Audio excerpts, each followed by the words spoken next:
Hello my dear friends, welcome back to my YouTube channel friendly teacher. എൻ്റെ channel ഇഷ്ടമായാൽ like ചെയ്യുക, share ചെയ്യുക, subscribe ചെയ്യുക. നിങ്ങളുടെ നിർദ്ദേശങ്ങൾ കമൻറ്റായി രേഖപ്പെടുത്തുക. ഇന്നത്തെ എൻ്റെ വീഡിയോയിൽ നമ്മൾ ageing in India some social challenges to elderly കെയറും അതുപോലെ തന്നെ ഗ്ലോബലൈസേഷൻ ഓഫ് ഇനിക്വാളിറ്റിയാണ് നോക്കാൻ പോകുന്നത്. അപ്പോൾ ageing of India some social challenges to elderly care എന്ന് പറയുന്ന ആ ചാപ്റ്റർ എഴുതിയത് അഭയ് ഭീം മാൻ എന്ന് പറയുന്ന ഒരു ഓഥറാണ്. അപ്പോൾ അത് ഓർത്ത് വെച്ചേക്കുക. ആർട്ടിക്കിളിൻ്റെ നെയിമും ഓഥറിൻ്റെ പേരും സ്പെല്ലിംഗ് മിസ്റ്റേക്ക് കൂടാതെ എഴുതാൻ ശ്രദ്ധിക്കുക. അപ്പോൾ നമ്മുടെ ഈ ചാപ്റ്ററിൽ പറയുന്നത് എന്തെന്ന് വെച്ചാൽ, നമ്മുടെ ഇന്ത്യയിൽ ഒരു റാപ്പിഡ് ഇൻക്രീസ് ഉണ്ടാകുന്നു ഏജിങ് പോപ്പുലേഷനിൽ. വൃദ്ധജനങ്ങളുടെയൊക്കെ പോപ്പുലേഷനിൽ നമ്മുടെ ഇന്ത്യയിൽ ഒരു റാപ്പിഡ് ഇൻക്രീസ് ഉണ്ടാകുന്നു. പക്ഷേ അവരുടെ ഹെൽത്ത് കെയേഴ്സോ അവർക്കൊരു പ്രൊട്ടക്ഷനോ ഒന്നും നൽകാൻ കഴിയുന്നില്ല. അപ്പോൾ ഇത്തരത്തിൽ നമ്മുടെ ഏജിങ് ആയിട്ടുള്ള പീപ്പിൾ നേരിടുന്ന പ്രോബ്ലംസ് സോൾവ് ചെയ്യാൻ ലൈഫ് ലോങ് ഡ്രഗ് തെറാപ്പി, അതുപോലെ തന്നെ ഫിസിക്കൽ തെറാപ്പി, ലോങ് ടേം റീഹാബിലേഷനൊക്കെ വേണമെന്ന് ഓഥർ പറയുന്നുണ്ട്. അതുപോലെ തന്നെ ഓഥർ പറയുന്ന വേറൊരു കാര്യമാണ്, lack of physical infrastructure is the major obstacle and providing comfort to aged. അപ്പോൾ ലാക്ക് ഓഫ് എന്താണ്, അവർക്ക് ഒരു ഫിസിക്കൽ സ്ട്രെങ്ത് അതിൻ്റെയൊക്കെ ലാക്കുണ്ട്. അതുപോലെ തന്നെ ലാക്ക് ഓഫ് സോഷ്യൽ സപ്പോർട്ട്, സോഷ്യലായിട്ടൊരു സപ്പോർട്ടില്ല. പിന്നെ അവർക്ക് ഐസൊലേഷൻ ആൻഡ് ലോൺലൈൻനെസ്, ഒരു ഏകാന്തത, ഒറ്റപ്പെടൽ ഒക്കെ തോന്നുന്നുണ്ട്. അതൊക്കെ അവരുടെ ഹെൽത്ത് പ്രോബ്ലം കൂടുതൽ പ്രോബ്ലം ക്രിയേറ്റ് ചെയ്യുകയുള്ളൂ. അപ്പം പിന്നെ ഓഥറിൻ്റെ ഒരു പോയിൻ്റ് ഓഫ് വ്യൂ ആണ്, റൂറൽ ഏരിയാസിൽ എൽഡർലി പീപ്പിളിന് ബെറ്റർ കെയർ കിട്ടുന്നുണ്ട് അർബൻ ഏരിയാസിനെ അപേക്ഷിച്ച് നോക്കുമ്പോൾ. അപ്പോൾ റൂറൽ ഏരിയാസിലാണ് വില്ലേജൊക്കെ എക്സിസ്റ്റ് ചെയ്യുന്നത് റൂറൽ ഏരിയാസാണ്. അപ്പോൾ വില്ലേജസിലൊക്കെ ജോയിൻറ്റ് ഫാമിലി സിസ്റ്റം നിലനിൽക്കുന്നു. ഒരുപാടില്ലെങ്കിലും കുറേയൊക്കെ ജോയിൻറ്റ് ഫാമിലി സിസ്റ്റം നിലനിൽക്കുന്നത് കൊണ്ട് എൽഡർലി പീപ്പിളുടെ കെയർ അവിടെയൊക്കെ നല്ല രീതിയിൽ നടക്കുന്നുണ്ട്. ഇനി പോയിൻ്റ് പറയുന്നു, ഈ എൽഡർലി പീപ്പിൾ തന്നെ വുമൺസ് മെന്നിനേക്കാളും മോറായിട്ട് സഫർ ചെയ്യുന്നുണ്ട്. കാരണം അവർക്കൊരു എക്കണോമിക് ഇൻകമോ ലൈഫ് ഇൻഷുറൻസോ അങ്ങനെ ഒന്നും തന്നെ ഇല്ല. സഫിഷ്യൻറ്റ് ഇൻഷുറൻസ് കവറേജിൻ്റെ പരിധിയിലൊന്നും നമ്മളെ എൽഡർലി വുമൺ വരുന്നില്ല. അവർ വളരെ പോവർട്ടി അനുഭവപ്പെടുന്ന ഒരു സമൂഹമാണ്. നെക്സ്റ്റ് നമ്മുടെ ഓഥർ പറയുന്നത് എന്താണെന്ന് വെച്ചാൽ, അവരുടെ മെഡിസിനൊക്കെ നെഗ്ലക്റ്റ് ചെയ്യുന്നത് അവരുടെ കെയറിനെ വളരെയധികം ബാധിക്കുന്നു എന്ന് പറയുന്നുണ്ട്. ഗവൺമെൻറ് ഫെസിലിറ്റീസ് അർബൻ ബേസിലാണ് കൂടുതലായിട്ടും ഉള്ളത്. അർബൻ ഏരിയാസിലാണ് നല്ല നല്ല ഗവൺമെൻറ് ഫെസിലിറ്റീസ് കിട്ടുന്നത്. എന്നാൽ റൂറൽ ഏരിയാസിൽ അത് കുറവാണ് എന്ന് നമ്മുടെ ഓഥർ പറഞ്ഞു വെക്കുന്നു. അപ്പോൾ അവരുടെ ഹെൽത്ത് കെയറും ഒരു പ്രോബ്ലമായി തന്നെ ഇരിക്കുകയാണ്. എൽഡർലി പീപ്പിൾ വെൽഫെയർ ആയിട്ട് പോവർട്ടി അവർ ഗ്രേറ്റായിട്ട് ചലഞ്ച് ചെയ്യുന്ന ഒരു വസ്തുവാണ്. അതുപോലെ തന്നെ നമ്മുടെ എൽഡർലി പീപ്പിളിനും വേറൊരാളുടെ ഡിപ്പെൻഡ് ചെയ്തുകൊണ്ട് അല്ലെങ്കിൽ വേറൊരാളുടെ എക്കണോമിക് നീഡ്സ് ആവശ്യമാണ്. അപ്പോൾ ആ ഒരു ടൈമിൽ അവർക്ക് ഇതുപോലെ ഒരു ഡിപ്പെൻഡൻറ്റിന് ആരും ഇല്ലാതാവുന്നത് അവരുടെ ആരോഗ്യത്തിനെയും അതുപോലെ തന്നെ അവരുടെ മൈൻഡിനെയും ഒക്കെ തളർത്തുന്ന ഒരു കാര്യമാണ്. അപ്പോൾ ഫാമിലിയും കമ്മ്യൂണിറ്റിയും എല്ലാവരും കൂടെ ഒന്നിച്ച് നിന്നാൽ മാത്രമേ ഈ എൽഡർലി പീപ്പിളുടെ കെയറിന് പറ്റുള്ളൂ. അവർക്കൊരു improvement quality in life style അത്യാവശ്യമാണ്. അതിന് ഫാമിലി പോലെ തന്നെ ഗവൺമെൻറ്റും ഒക്കെ പങ്കുവഹിക്കണം എന്നാണ് നമ്മുടെ ഓഥർ പറഞ്ഞു വയ്ക്കുന്നത്. എങ്കിൽ മാത്രമേ അവർ ഫേസ് ചെയ്യുന്ന പ്രോബ്ലംസ്, അവരുടെ ചലഞ്ചസ് അത് മാറ്റിയെടുക്കാൻ പറ്റുകയുള്ളൂ. നെക്സ്റ്റ് നമ്മൾ നോക്കാൻ പോകുന്നത് ഗ്ലോബലൈസേഷൻ ഓഫ് ഇനിക്വാളിറ്റി എന്ന് പറയുന്ന ചാപ്റ്ററാണ്. ഇത് എഴുതിയത് പി സൈനത്ത് എന്ന് പറയുന്ന ഓഥറാണ് ഈ ഗ്ലോബലൈസേഷൻ ഓഫ് ഇനിക്വാളിറ്റി എഴുതിയത്. നമ്മുടെ പി സൈനത്ത് എന്ന് പറയുമ്പോൾ ഒരു സീനിയർ ജേർണലിസ്റ്റാണ്, ഇന്ത്യയിലെ സീനിയർ ജേർണലിസ്റ്റാണ്. അദ്ദേഹം അഗ്രികൾച്ചർ സെക്ടറിലൊക്കെ എക്സ്പേർട്ട് പേഴ്സണാണ്. അതാണ് നമ്മുടെ പി സൈനത്തിനെ പറ്റി പറയാനുള്ളത്. നമ്മൾ ഈ ചാപ്റ്റർ അറിയും മുമ്പ് എന്താണ് ഗ്ലോബലൈസേഷൻ എന്നറിയണം. ഒട്ടുമിക്ക ഉള്ളവർക്കും ഈ ചാപ്റ്റർ വളരെ പാടാണ്. അപ്പോൾ ഗ്ലോബലൈസേഷൻ എന്ന് പറഞ്ഞാൽ ഞാൻ വളരെ സിമ്പിളായിട്ട് പറഞ്ഞുതരാം. The whole world is considered as a single village. അതിനെയാണ് ഗ്ലോബലൈസേഷൻ എന്ന് പറയുന്നത്. നമ്മുടെ ലോകത്തെ ഒരു കുഞ്ഞു വില്ലേജായി കൺസിഡർ ചെയ്താൽ അതിനെയാണ് ഗ്ലോബലൈസേഷൻ എന്ന് പറയുന്നത്. ഇനി നമ്മുടെ ഈ ഗ്ലോബലൈസേഷനിൽ division between mass and class, have and have not, rich and poor, ഇത്രയും ഡിവിഷനാണ് നമ്മുടെ ഗ്ലോബലൈസേഷനിൽ വരുന്നത്. Mass and class, have and have not, rich and poor. ഇത് ഓർത്ത് വെച്ചേക്കുക. ഇതൊക്കെ പരീക്ഷയ്ക്ക് എഴുതുമ്പോൾ മാർക്ക് ഒരുപാട് കിട്ടും. നമ്മുടെ ടെക്സ്റ്റിൽ സ്കാറ്റേർഡായി കിടക്കുന്നതെന്ന് മെയിൻ പോയിൻറ്റ്സാണ് ഞാൻ പറയുന്നത്. അപ്പോൾ ആ ഡിവിഷൻ ഓർത്ത് വെച്ചേക്കുക. അതൊക്കെ എഴുതുമ്പോൾ നമുക്ക് മാർക്ക് കൂടുതൽ കിട്ടും. നമ്മുടെ ആ പാസേജ് തുടങ്ങുന്ന ആ ഒരൊറ്റ പാരഗ്രാഫല്ല, our planet is not balanced തൊട്ട് ടു മച്ച് സഫറിങ് വരെ ഉള്ളത് ഇമ്പോർട്ടൻ്റ് ആയിട്ടുള്ള സെൻറ്റൻസാണ്. നമ്മുടെ ഓതർ പറയുന്നുണ്ട് നമ്മുടെ പ്ലാനറ്റ് ബാലൻസ്ഡ് അല്ല, അത് ഫ്യൂ കൺട്രോൾഡ് ആണ്, ലിറ്റിലായിട്ടുള്ള ഹോപ്പേ ഉള്ളൂ, ടു മെനി ലിറ്റിൽ ഹോപ്പ്. അതുപോലെ തന്നെ മെനി വാർസ് ഇവിടെ ഉണ്ട്, ഒരുപാട് സഫറിങ് നമ്മുടെ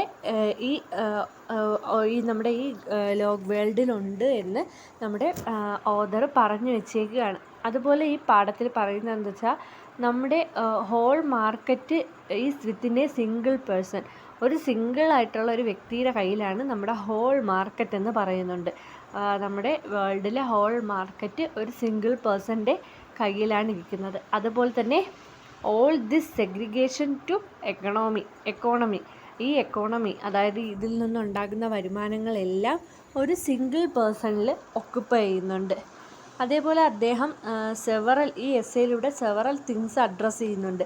like globalization, inequality, corruption, market capitalist, rich and poor, ഇതിനെപ്പറ്റിയൊക്കെ പ്രൈവറ്റൈസേഷൻ, അതുപോലെ തന്നെ കോർപ്പറേറ്റ് ഗ്ലോബലൈസേഷൻ, ഇതിനെപ്പറ്റിയൊക്കെ ഈ ചാപ്റ്ററിൽ പറയുന്നുണ്ട്. ഇനി അദ്ദേഹം പറയുന്നത് basic education across the world for every child is about 28 billion A year. Europeans and Americans spend about 36 to 40 billions of cosmic food etc. അതായത് നമ്മുടെ വേൾഡ് അക്രോസ് ആയിട്ടുള്ള ബേസിക് എഡ്യൂക്കേഷൻ എടുത്താൽ ഓരോ ഇയറിലും എല്ലാ ചിൽഡ്രൻസും 28 ബില്യൺ ഓഫ് ഇയറിലാണ് കുട്ടികൾ എഡ്യൂക്കേറ്റ് ചെയ്തിറങ്ങുന്നത്. നമ്മുടെ European America പോലുള്ള countries എടുക്കുകയാണെങ്കിൽ അവർ 36 to 40 ബില്യനും കോസ്മിക് ആൻഡ് ഫുഡ്സിന് വേണ്ടിയാണ് ചിലവഴിക്കുന്നത്. നെക്സ്റ്റ് ഇതിൽ പറയുന്നത് എന്തെന്ന് വെച്ചാൽ with the money about 36 to 40 ബില്യൺ we can give basic education to all children across the world. ഇവരിങ്ങനെ ഫുഡിന് വേണ്ടി സ്പെൻഡ് ചെയ്യുന്ന ഈ ഒരു മില്യൺ ഓഫ് മണി ഉണ്ടെങ്കിൽ നമ്മുടെ ലോകത്തുള്ള മൊത്തം വിദ്യാർത്ഥികൾക്കും ബേസിക് ആയിട്ടുള്ള എഡ്യൂക്കേഷൻ കൊടുക്കാൻ പറ്റുമെന്നും ഓതർ പറയുന്നുണ്ട്. പിന്നെ ഇതിൽ ഏറ്റവും ഇമ്പോർട്ടൻ്റ് ആയിട്ട് വരുന്നത് നമ്മുടെ page 83 the money required to address, അത് തൊട്ട് 1 ട്രില്യൺ വരെ. ഞാൻ അതിനെയാണ് ഇപ്പോൾ ഷോർട്ടായിട്ട് ഇത്രയും ചെറുതായിട്ട് പറഞ്ഞു തന്നത്. ഒരു ബില്യൺ കണക്കൊന്ന് ഓർത്ത് വെച്ചേക്കണം. 36 to 40 ബില്യണും കോസ്മിക് ആൻഡ് ഫുഡ്സിന് വേണ്ടിയാണ്. അതുണ്ടെങ്കിൽ നമ്മുടെ വേൾഡ് ഓവർ ചിൽഡ്രനും എന്ത് കൊടുക്കാൻ പറ്റും, അവരെ ബേസിക് എഡ്യൂക്കേഷൻ നൽകുന്നതിന് കാരണമാകും. ഇനി ലാവാസ് എന്ന് പറയുന്ന സ്വിറ്റ്സർലാൻഡിലെ ഒരു പ്ലേസിനെ പറ്റി നമ്മുടെ ഓതർ പറയുന്നുണ്ട്. അവർ എക്കണോമിക് വാറാണ്, ഓരോ ഹൗസിലും അവർക്ക് ആ പ്ലേസ് ടേക്കൺ ചെയ്യുന്നത് എക്കണോമിക് വാറാണ് എന്നും പറയുന്നുണ്ട്. ഇനി ഈ ചാപ്റ്ററിൻ്റെ ബാക്കി നമുക്ക് ടോട്ടലായിട്ടുള്ള കുറച്ചും കൂടെ അവയർനെസ് ഉള്ള കാര്യങ്ങളും കൂടെ നോക്കാം.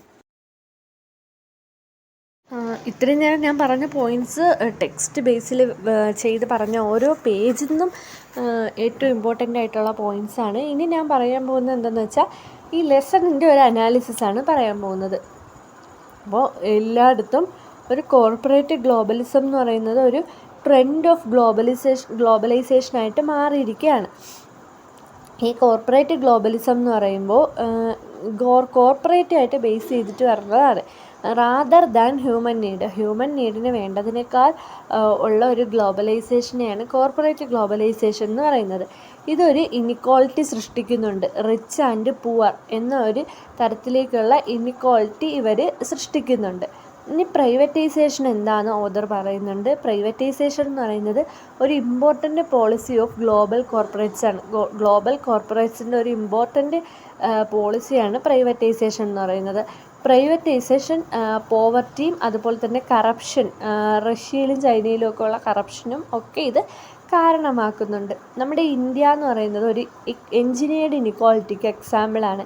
കാരണം ലോകത്ത് ഒരു ഇന്ത്യക്കാരനെങ്കിലും റിച്ച് പീപ്പിളായിട്ട് കാണുന്നുണ്ട്. ഇന്ത്യയിലെ മെജോറിറ്റി ഓഫ് ഇന്ത്യൻസ് വേൾഡിൽ ലോവസ്റ്റ് ആയിരിക്കും ഈ എക്കണോമിക് ഇൻഡിപെൻഡൻസിലുള്ളത്. അതുകൊണ്ട് ഇന്ത്യയിലെ എൻജിനീയർഡ് ഇനിക്വാളിറ്റി എന്ന് പറയുന്നുണ്ട്. ഈ പ്രൈവറ്റൈസേഷൻ പറഞ്ഞു ഹെൽത്ത് കെയറിനും ജോബിനും അതുപോലെ തന്നെ വാട്ടർ റിസോഴ്സസിനും ഒക്കെ ബാധിക്കുന്നുണ്ട്. ഇതൊക്കെ നമ്മൾ ടെക്സ്റ്റിൽ എക്സാമ്പിൾ വിത്ത് എക്സ്പ്ലെയിൻ ചെയ്തിട്ടുണ്ട്. ഇനി വെൽത്തി കൺട്രീസിലൊക്കെ ഗ്ലോബലൈസേഷൻ ഇൻക്രീസ് ചെയ്യുന്നുണ്ട്, ഇനിക്വാളിറ്റി ഒരു മോർ പുവർട്ടി ക്രിയേറ്റ് ചെയ്യുകയും ചെയ്യുന്നുണ്ട്. നമ്മളെ USA-യിലൊക്കെ 12% ഓഫ് പോപ്പുലേഷനും പുവർട്ടിയിലാണെന്ന് നമ്മുടെ ഓതർ പറയുന്നുണ്ട്. ഇനി നമ്മുടെ ഫണ്ടമെൻ്റലിസവും അതുപോലെ തന്നെ നിയോ ഫാസിസ്റ്റ് ട്രെൻഡും ഒക്കെ എക്കണോമിക് റാവേജസ് ഇൻ ഗ്ലോബലൈസേഷനെ പറ്റി പറയുന്നുണ്ട്. അപ്പോൾ സോഷ്യൽ ജസ്റ്റിസും ഒക്കെ ഇന്ന് ആൻറ്റി വാർ മൂവ്മെൻറ്റ്സും ഒക്കെ ഇന്ന് ഇതിനെതിരെ നടക്കുന്നുണ്ട്. ഒരുപാട് പീപ്പിൾ ഇവർക്കെതിരെ ഈ ഇൻഇക്വാളിറ്റിക്കെതിരെ രംഗത്തേക്ക് ഇറങ്ങുന്നുണ്ട് എന്നും നമ്മുടെ ഓതർ പറഞ്ഞു വയ്ക്കുന്നുണ്ട്. ഇതിൽ നമ്മൾ ഓർത്ത് വയ്ക്കാനുള്ള കാര്യം എന്ന് പറയുമ്പോൾ ഇങ്ങനെ ഗ്ലോബലൈസേഷൻ്റെ ഫലമായിട്ട് ഗ്രോസ് നാഷണൽ പ്രോഡക്റ്റിൻ്റെ ലോസ് ഉണ്ടാവുകയും അത് പുവർട്ടി ഘടിപ്പിക്കുകയും ചെയ്യുന്നുണ്ട്. ഇതിൽ നമ്മൾ വേറെ നോക്കി വയ്ക്കേണ്ട കാര്യം എന്ന് പറയുന്നത് ഷോക്ക് തെറാപ്പിയാണ്. ഷോക്ക് തെറാപ്പി എന്ന് പറയുമ്പോൾ പ്രൈസ് കൺട്രോൾ സ്റ്റോപ്പ് ചെയ്യുന്നതിനുള്ള ഗവൺമെൻറ്റിൻ്റെ സഡൻ ആക്റ്റാണ് ഷോക്ക് തെറാപ്പി. പിന്നെ ഗാങ്സ്റ്റർ ക്യാപിറ്റലിസം എന്താണെന്ന് നോക്കേണ്ടതുണ്ട്. ഹ്യൂജ് പ്രൈവറ്റൈസേഷനെയാണ് ഗാങ്സ്റ്റർ ക്യാപിറ്റലിസം എന്ന് പറയുന്നത്. പിന്നെ കോർപ്പറേറ്റ് ഗ്ലോബലിസം നമ്മൾ നോക്കി. പ്രൈവറ്റൈസേഷൻ ഹെൽത്ത് കെയറിനെ അഫക്റ്റ് ചെയ്യുന്നത് എങ്ങനെയാണ് അത് ഞാൻ പറഞ്ഞല്ലോ. പ്രൈവറ്റൈസേഷൻ കൂടുമ്പോൾ പോവർട്ടി ഉണ്ടാകുന്നു. ഇതൊരു ഹെൽത്തിൻ്റെ പ്രോബ്ലം ക്രിയേറ്റ് ചെയ്യുന്നു. പക്ഷേ ഹെൽത്ത് കെയർ എന്ന് പറയുന്നത് മോർ എക്സ്പെൻസീവാണ്. അങ്ങനെ ഹെൽത്ത് കെയറിനെ ഇത് ബാധിക്കുന്നുണ്ട്.